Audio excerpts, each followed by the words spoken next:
Previsão do tempo Jovem Pan. Pois é, hoje aqui em São Paulo o frio deu as caras, não que não tenha dado nos últimos dias, mas hoje o frio apertou ainda mais aqui na capital paulista. Camila Yunis está aqui nos nossos estúdios. Tudo bem, Camila? Bem-vinda. E esse frio aqui em São Paulo? Oi, Thiago. Muito boa noite para você. Boa noite a todos que nos acompanham aqui no Jornal Jovem Pan. Tivemos, inclusive, recorde aqui na capital paulista, a tarde mais fria, com os termômetros aí máximos na casa de 15,8 graus Celsius. E amanhã a gente pode ter novo recorde aqui na capital paulista.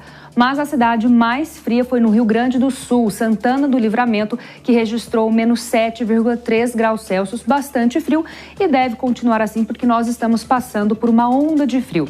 A gente ainda tem condição de geada e a gente vai mostrar no nosso mapa onde tem essa possibilidade de geada. Praticamente todo o estado do Rio Grande do Sul, áreas de Santa Catarina e também no sul do Paraná, porque essas temperaturas vão seguir bem baixas. Vamos passar agora para o nosso próximo mapa, porque a gente tem tempo firme e seco em praticamente todo o país nesta quarta-feira, inclusive na região sul do país. Mas tem possibilidade de pancadas de chuva na faixa leste do Nordeste e também em áreas ao norte do país.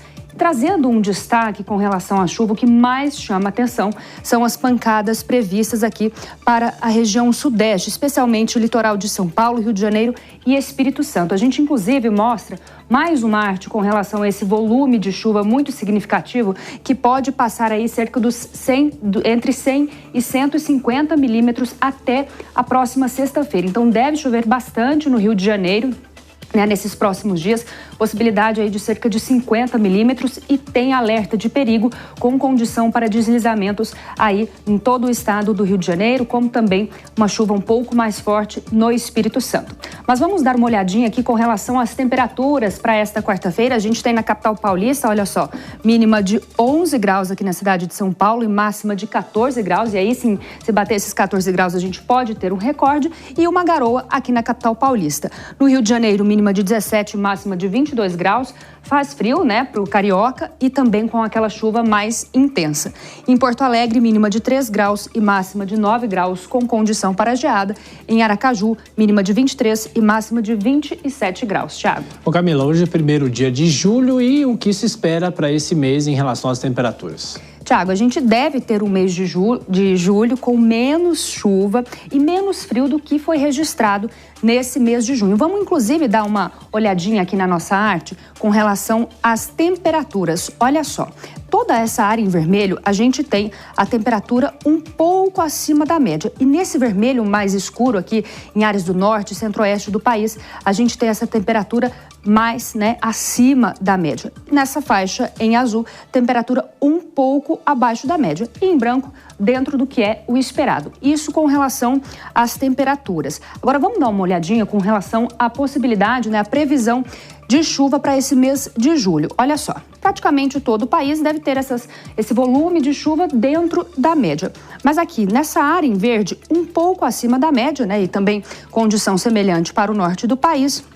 E aqui nessa faixa do sul, um pouco abaixo da média, essa é a condição que a gente tem para esse mês de julho. Ô Camila, eu já estava vendo sobre a chuva, Uma pesquisa mostrou que esse é o fenômeno extremo que mais tem impactado o Brasil nos últimos anos. Quais são os detalhes desse estudo, desse levantamento?